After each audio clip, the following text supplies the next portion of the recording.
Let's do it. So we got a new sponsor, Ballogy. Appreciate the people at Ballogy for showing some love in us. That was kind of a unexpected news bit for us to in our brief hiatus that we got a new sponsor. So let me tell you a little bit about our friends at Ballogy. Ballogy is built for coaches like you. It gives real data on player development, saves you time, and ensures your players are training the right way. With verified skill assessments, AI driven training, and direct recruiting connections, it levels the playing field for every athlete, no matter where they're from. If you're serious about player development and accountability, why not try Ballogy? Join thousands of teams, coaches, and organizations already using Ballogy to elevate their game. Download the Ballogy app today. Bruni, you are a coach yourself. I was about to Ballogy say, is something you're always looking for information assessments and any way you can get your team right. Sounds like Ballogy could be right up your alley too. I will have a full review next podcast of how we There we use it. go. So yes, we will. We don't have a tournament this weekend. We have 2 weeks off. Thankfully, we've been everywhere, so we'll be back at it, and I will have the full review for you for Ballogy. Hello, everybody, and welcome to another edition of the Zone Star State podcast. I'm Matthew Bruni, and joining me once again is Ishmael Johnson. And today, we are joined by Billy Embody, who covers SMU for On3 with On the Pony Express. Billy, how you doing today? Doing well, guys. How are you? Doing great. Good, Doing man. great. It's that weird part of the year, where it's May and it's not football season, it's not basketball season, and it's honestly not even like their off seasons anymore. So it's kind of just, it's recruiting, obviously, but other than that, it's just kind of the middle ground, especially for us, a basketball podcast right now. Mm-hmm. So that's kind of where we're at.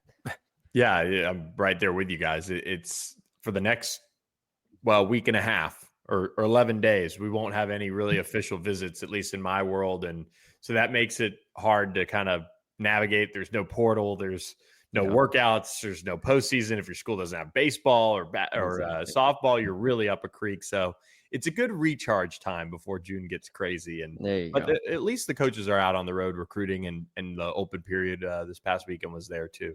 Yeah. Obviously, we'll talk basketball here. We'll talk the men's first, and then we'll touch a little bit on the women's side as well. Year one for Andy Enfield comes over. It was a big splash for SMU, obviously.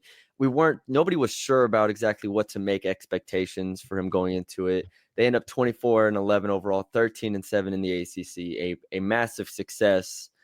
We even got to the point on here where we were like, can they get an at-large bid for the tournament? Which is incredible to think about. Just how do you kind of encapsulate what year one was for Andy Enfield and SMU? Man, I think it was a great learning experience for the team as a whole. They lose a lot off of this roster, but they also retain a lot, and we can talk about that eventually, I'm sure. But, to get an entirely new roster put together off a team where you lost Zurich Phelps and you lost some other key players, and to go tied for fourth in the regular season of the ACC. Now, we could talk about the overall league, and it was down and all of those things, but no one was expecting that. I kind of thought that they could be middle of the road, just kind of there.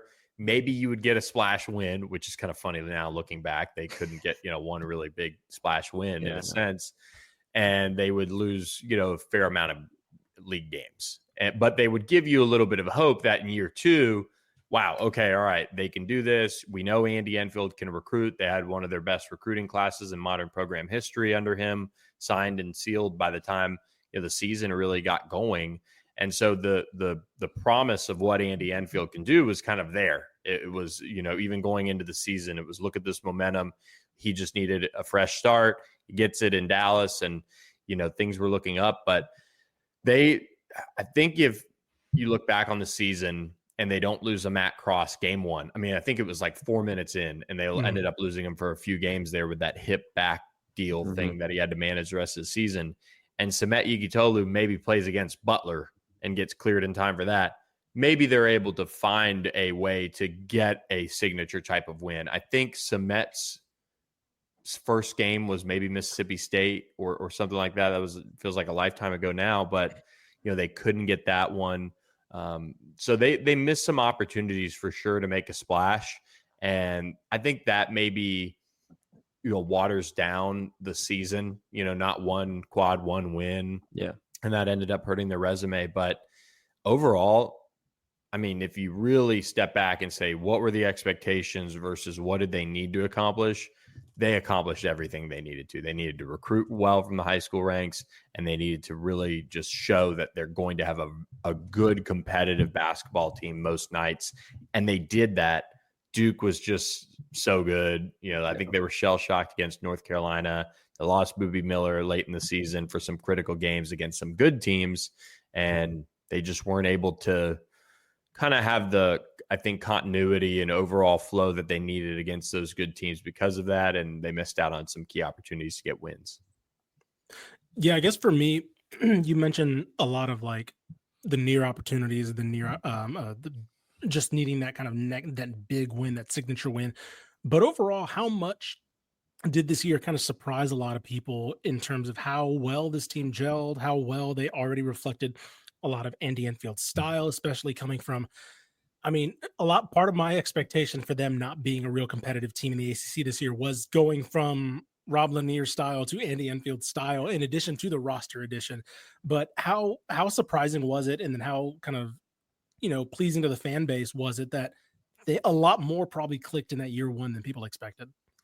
Yeah, I think it was very surprising. I think most people had low expectations, but it's also that hard situation where college basketball is much more of a quick turn than other sports because of, free agency. We'll just whittle it all down to that. Yeah. And SMU was able to go out and get some big names that really gelled, like you said, and they gelled offensively. And whenever you gel offensively like that, and I equated it multiple times to covering Will Wade's first LSU team. They couldn't stop anything. They could not stop me or Matty B or you-ish like out there playing 3-on-5, but they put up a bunch of points, and that kind of got people excited, and they hit on a couple of key recruits for the future that got the excitement going for that future. And I think that's what SMU did this year. They would like to play better defense. They'd like to be grittier. They'd like to, rebound better. I think Samet Yegutolu not going through any summer workouts and getting there like the first or second day of school hurt him from just an overall strength and development standpoint. But yeah, I mean, people were surprised, but Andy Enfield, I was talking to one of his staff members probably when the roster was set and done and kind of leading up to the start of training camp. And I just said, well, what do you think? And he said, well, all we've done for the last decade is field competitive teams. And I think we can do it. We had the resources to go out and get some key pieces.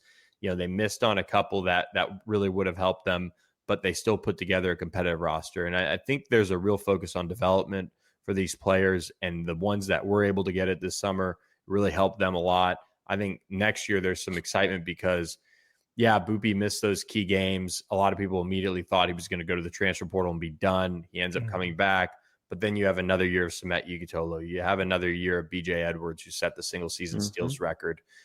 That development is something that, that gelling you talked about on the court, they need that full offseason now to get their feet under them and really realize what the staff wants from them. Now they have that. Now those guys can go out and lead the newcomers that they're bringing in and really keep the thing going in the right direction. I do, before we get into the additions of the departures, you kind of mentioned it. Cario Quindo will be gone. Chuck Harris will be gone. Matt Cross will be gone. There's a couple more. But those are kind of the main ones. I do want to say Matt Cross was probably one of our favorite players this past season. I mean, the shooting, the rebounding, everything, top to bottom. One of the most well-rounded players in the state, honestly. Was it fun to see that? Because we knew he was a good player coming over from UMass, but then all of a sudden it was like, oh, this guy's actually like an integral part of, whatever ended up being like a top 50, 60 team in the country. Yeah, that was cool because I got told in the summer by somebody, they said, man, I've seen a couple practices. I think Matt Cross is going to be the best player. I was like, really? Like, not Boopy, not Chuck, not Samet, who they absolutely needed to be that best player. But they said, Matt Cross. And sure enough, that hit. And he just, when he was on, and he really had to manage that hip back situation for pretty much the whole season, from what I understand. But it's just tough. And he was able to bring that mentality, I think, to the program, and it finally, for the team as a whole, really set in. That, like, I think right after that North Carolina loss, they got destroyed on the road, and then I think they had played Duke too. They kind of settled in and they kind of went on a little bit of a run.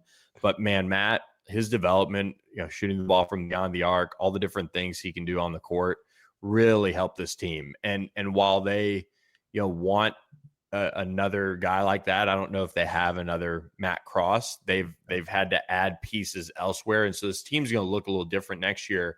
But I don't think Jaden Toombs is necessarily going to be that athletic compared to Matt Cross, but he plays with that high motor that SMU is hoping hits early, and they can kind of get that going and find a way to get him minutes. And they need that motor guy. Like, they need that type of edge. And otherwise they're going to be a little bit more like they were last year, in terms of scoring the ball, because they've certainly added some more scoring and things like that, but they also added some size on the perimeter, which is good. So it was fun to watch Matt Cross, though. Real quick, at the LSU SMU game I went to, we, first of all, the seating for like media was like terrible, but we're like up basically in the balcony level, and this dude, this older man, comes up, and it's me and Colin, and he's like, y'all covering the teams? I was like, yeah, we're covering LSU. He's like, oh, my nephew, he's number 33 for SMU.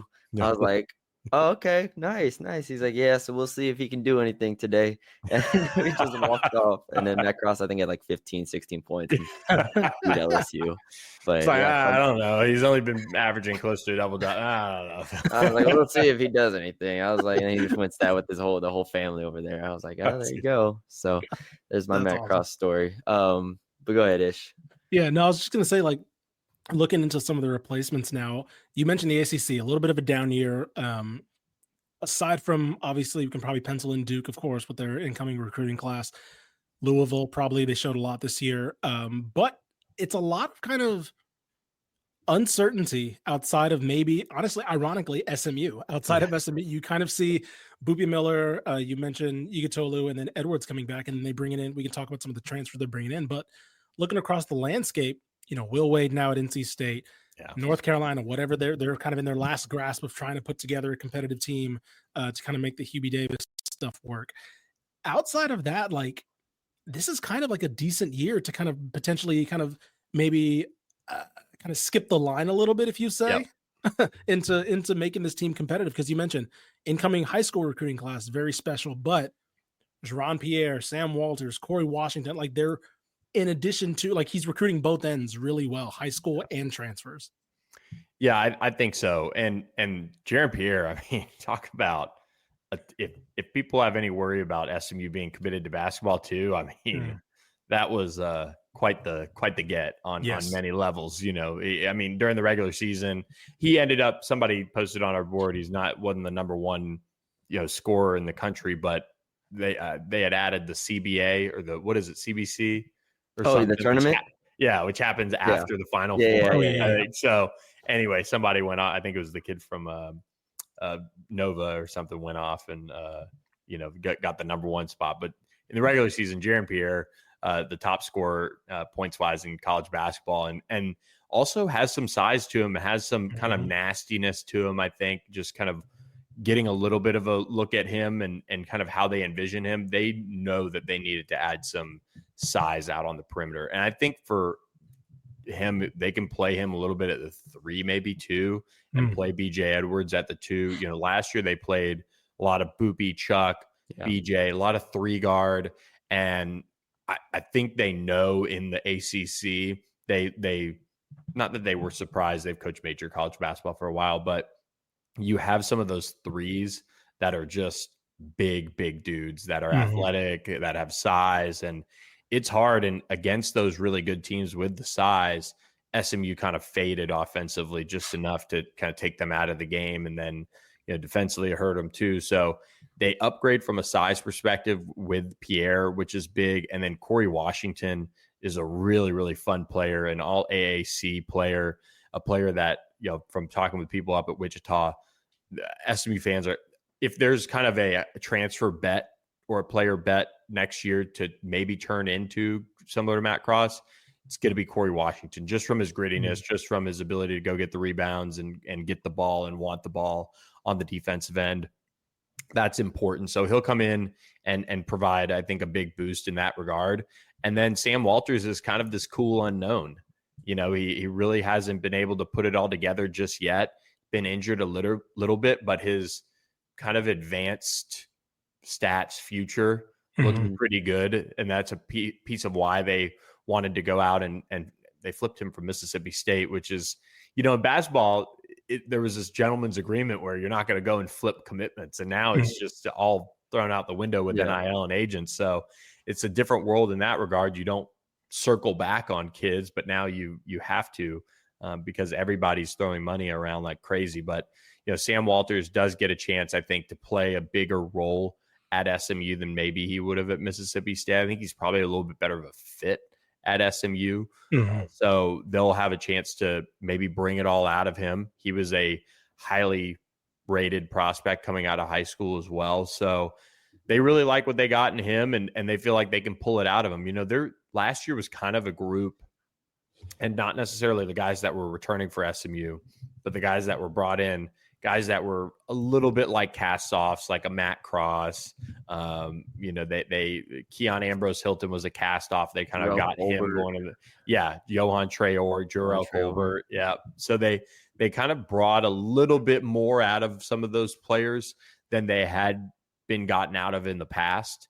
In particular, Matt Cross. I mean, he had been on 2 ACC teams before and ends up at UMass and then ends up back in the league and takes off at SMU. So they kind of feel like Sam Walters might be that next one where they can develop him, get him in the offseason, keep him healthy, and then he really helps their front court. Like if he pans out, then you're looking at a really good situation for them, I think, in the front court. If you consider Corey Washington, his ability to maybe play 3 and the 4 and that being back and all of those things. So, and then their freshmen are going to have to play. Jaden Toombs is going to have to play. Jermaine O'Neal Jr. is going to have to play. They signed BJ Davis Ray, another big guard, 6'6", wing out of California, who they got committed early and then just held on to him until they knew he was going to make it academically. And then Nigel Walls, can he do anything in the front court? He's a little thin, but he's really, really talented. So they've got a really good class on both fronts, and it should lead to some excitement going into next season once again. Yeah, I think you mentioned, I think there is, or at least just looking at the roster, it feels like there is a bet that 1, if not 2, maybe even, a few of these freshmen will play significant minutes. Toombs has shot up the rankings a decent amount. I think I remember him like being in the 70s or 60s at one point, I think last year around this time, watching him. Now he's at 38. At least I'm on threes. And then, like you said, Walls, O'Neal, Davis Ray. So I do feel like there is, and it's not like you're putting all your eggs into them. Like they have to be, high level contributors, but they do need to be role players, I think, or at least 1 or 2 of them need to be role players, I think, for this team to really reach its potential and their ceiling this year. I'm interested to see Toombs particularly because he is like a 5, but I think he's more of like a 4 because he is so skilled and, at like 6'9" and stuff. So that's probably the one interesting one for me is this freshman class. But I do think that kind of rounds out their roster nicely. Or do you have anything on that before? Yeah, no, I think you nailed it on Toombs, though. I keep reiterating it, but it's very important that at least he kind of pans out, and then one of Jermaine O'Neal Jr. and BJ Davis Ray pan out. That's just my, Andy Enfield is not afraid to play freshmen. That's interesting enough. There are 2 freshmen last year who were Rob Lanier signees, Chance Puryear and Mitchell Holmes are both back, but they did redshirt last year. Maybe Mitchell Holmes can step into a contributing role. I mean, he's got some size to him. He can maybe play like a Johan Traore type of role on the team. And then, maybe Nigel Walls plays like Jarrell Colbert. I mean, no disrespect to Jarrell Colbert, but he was just an absolute fouling machine. I mean, it was kind of almost comical at times. And again, very, very, very talented, but just has not put it all together. Yeah. And I mean, he was at LSU with Will Wade. Yeah, LSU and then Kansas State. There were possessions where it would be like 3,000, maybe 50 seconds. And it was kind of wild how quickly it happened. And So they can get a little bit more than that out of Nigel Walls. That's kind of maybe the role for him, being a true, almost 7-footer.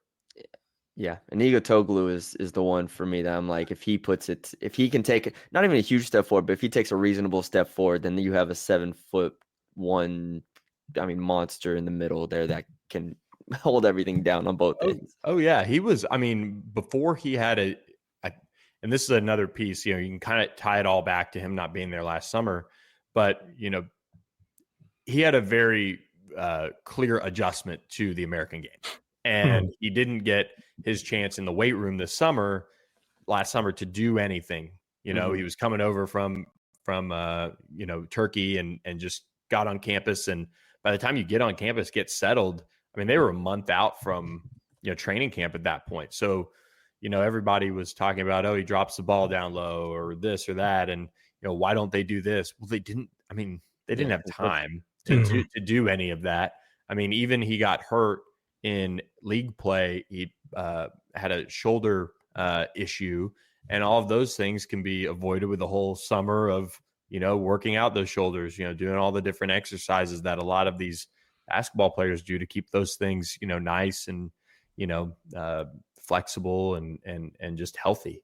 And so this is a big offseason for him, like you said, but he was rolling right before he got hurt. He was, right, probably around that 14-point mark on a few games and, 8-9 rebounds and really, putting up points. He could stand to improve his free throw shooting for sure, like a lot of big guys, but he was really starting to catch his stride, and then he got hurt. And then I think Boopie Miller got hurt right after he got back. So kind of a tough little run there of injuries, but that's the fine line, I think, of a team like an SMU versus, maybe like a Duke, where you just know you have so much talent. The 9, 10, 11 guy for SMU might not be able to, pick up the slack as much there. So it's a little different.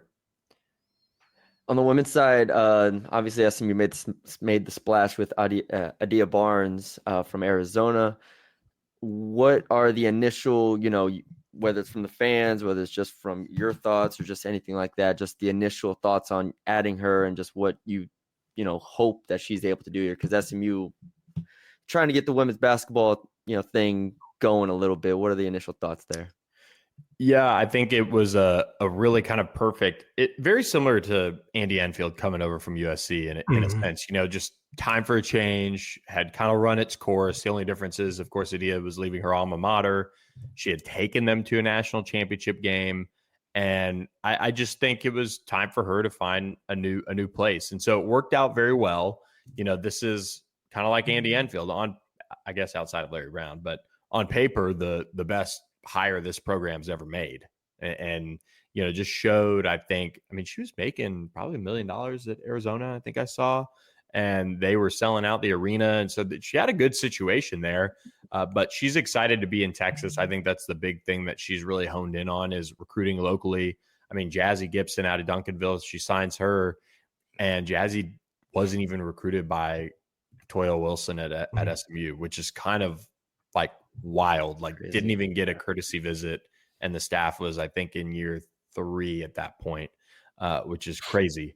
But she signed right away with SMU, and was super excited to be a part of the program. And Adia also turned over the whole signing class. I think it's a full sale. Everyone's gone, all new players in. So I'm still kind of catching up on where the roster actually stands. Looking forward to chatting with her on our pod soon. She'll probably go on with you guys, I'd imagine, and talk as well, because she's been kind of on the media tour. She was down at ACC spring meetings, and I saw she was on some shows. But she just seems like kind of a breath of fresh air, a college coach that has run a major program, knows what it takes to be a major program in this day and age. She has some, I think, cool, fresh ideas for getting attendance under, them a little bit, better. Obviously winning helps, but also how that attendance can impact the bottom line for the team in terms of, rev share and player acquisition and things like that. So she really seems like she's got a good grip on it. Her entire staff followed her, from what I understand, as well. So a lot of good things on the Adia Barnes front, and we'll see how it goes. I think it's a cool new fresh start for her. And, you guys, I think, are a little bit more well-versed in the women's basketball side on, how exactly it could very well pan out. But I mean, for her to go out and revamp a roster, and she had some good pieces, it looks like, relatively quickly. I mean, that people are definitely excited about the hire there. No doubt. Yeah, I was curious. Just lastly on that, it seemed like a lot of SMU fans, at least from when the job first opened, it seemed like there was a name that was obvious that didn't end up getting the job in Karen Blair. Yeah. Maryland coach, Maryland assistant. She ends up getting the Georgia Tech job after the fact. But was it surprising to you as well that they kind of zeroed in on it? From what it looks like, they had a chance to go, talk to Karen Blair, but it looked like Adia Barnes was their target. Did that seem like a shocking move to a lot of people? Because, of course, you mentioned alumni. Karen Blair played there, successful assistant, been around the state a little bit. So it looked like she was primed to be that next, what's the word I'm looking for? Prodigal son, prodigal daughter. Oh yeah. No, yeah. I mean, I think SMU's kind of followed this path with at least the basketball side, and Rhett was kind of the perfect timing on this. Like, if Rhett left for the NFL tomorrow, I think SMU would try to go after a sitting head coach. I just think that's what they're trying to do, and sitting head coach at established power conference programs. Sure. And you look at it from the Jay Hartzell hire, Damon Evans hire, Andy Enfield hire, and now Adia Barnes. And so it was also quite a weird time for SMU athletics. So I really had very little idea of until our own Talia Goodman kind of started breaking the news on Adia. But I didn't really know where the search was going to go because, quite frankly, it's a whole new athletic department. Sure. Really, I mean, there were, there's been a lot of changes over at SMU. So I do think they knew they wanted to go for somebody who had head coaching experience. I think as great of a story as it would have been to go get Karen Blair, and it made sense for a lot of reasons, I don't get the sense that she was, the top choice. I think Adia was, and they made it happen and got her on board, because that came together pretty quickly. I mean, what, like a week, maybe. So it moved pretty quickly. And I just think after going through the Toya Wilson experience, she great recruiter. She'd been a head coach at a smaller school before, but hadn't really, I think after year one, there were some people that started to whisper like, I don't think this is going to work. And, for whatever reason. And so this is more of a stable play. Again, you make a statement, going to go get a power conference coach, because I don't think Arizona would fire her. I know she had 1 year left on her contract, and so who knows after that, but they went out and got Arizona's coach and made it work. So there was an obvious name, but I do think in this era for SMU, where they have such a small window to continue to make a positive impact on like their image and their future with whatever is next for college athletics, they want to take a lot of risk out of play. And I think that's why they hired Damon Evans. I think Andy Enfield made a lot of sense. So, I think that's kind of why they went with Adia Barnes. Yeah, that makes sense. Well, that's all we got. Appreciate it, Billy. As always, we'll look forward to next year with SMU. Like you said, Andy Enfield year 2.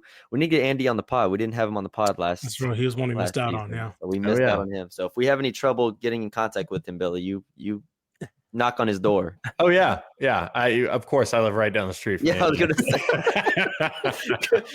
Go. If not, you go TP his house or something. Yeah. Exactly. Awesome, guys. Thanks for having me. But yeah, thanks for coming on, Bill. Best of luck to y'all. Or to SMU and everything, and we'll stay in touch. Appreciate it, guys.